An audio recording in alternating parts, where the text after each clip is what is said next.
cha của mình ôn ngày này cạp đơm của mình ônយើងកាប់ដើមទុកដាំដលងថ្ងៃស្អែកcủa mình ôn អ្នកពូខ្ញុំចិត្តល្អណាស់của mình ônអើយប្រើអីក៏បានដែរប្រើអុយជូនដើមអុយប្រើអុយធ្វើអីក៏គាត់ធ្វើដែរពូនឹងគាត់ចិត្តល្អណាស់អ្នកប្រព័ន្ធគាត់នៅវាអោតផ្ទៃមេឃផ្ទៃព័ន្ធគាត់កម្មភាពអត់មានធ្វើអីទេពុកម៉ែបងប្អូនមានតែកាប់ដើមក្លេកក្លុកដល់កាប់ក៏ក្តៅរហែងពុកម៉ែបងប្អូនដល់ពេលនេះក៏ប្រើកាត់ទៅដែរពុកម៉ែបងប្អូនឲ្យកាត់ធ្វើមកលុបសបនិមិត្តឲ្យណាពុកម៉ែបងប្អូន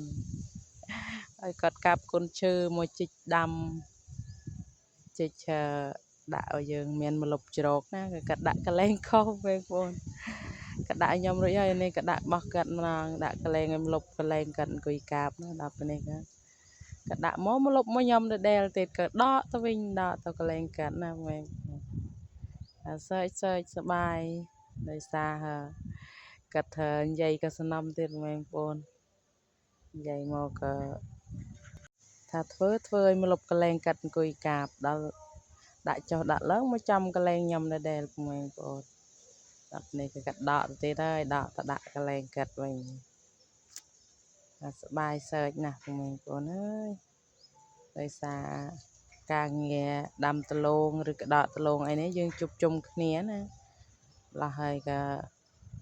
ការងារតិចហើយឲ្យទៅជុំគ្នាហើយមានកលែងផោសើចនឹងទៅហើយបងប្អូន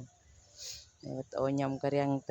ល្ងិតតែបងប្អូនហើយប្រហែលយើងបញ្ឈរកាមេរ៉ាចូលបើយើងដាក់កាន់ថតត្រឹមត្រូវបានវាឆ្លាស់ល្អនេះក៏យើងក៏កាប់ចិត្តរួចហើយបងប្អូនយើងកាប់ទៅពេទ្យនឹងសិនតែបងប្អូនណាដែលដេកយើងអត់ទាន់បានជ្រុំណាបើអាដែលយើងបញ្ឈរហ្នឹងអត់មានពេទ្យនឹងអញ្ចឹងគេអត់បានកាប់ទេហើយកឆាឈើនេះអត្រាក៏មកគប់រួងហើយដោយសារកាប់ផងកាប់ដើមចាំអត្រាណាបងប្អូនគឺគាត់ក៏បានដល់ហើយគាត់ចាប់ដើមគប់រួងអុយយើងដាំប៉ុន្តែយើងថាចាំស្អែកបានដាំក៏យើងក៏មកកាប់ដើមឲ្យរួចសិននេះកាប់អត់រួចទេបងប្អូនតែស្អែកទៀតបានរួចបងប្អូនកាប់មួយថ្ងៃវល់ងាកអញ្ចឹងសល់នឹង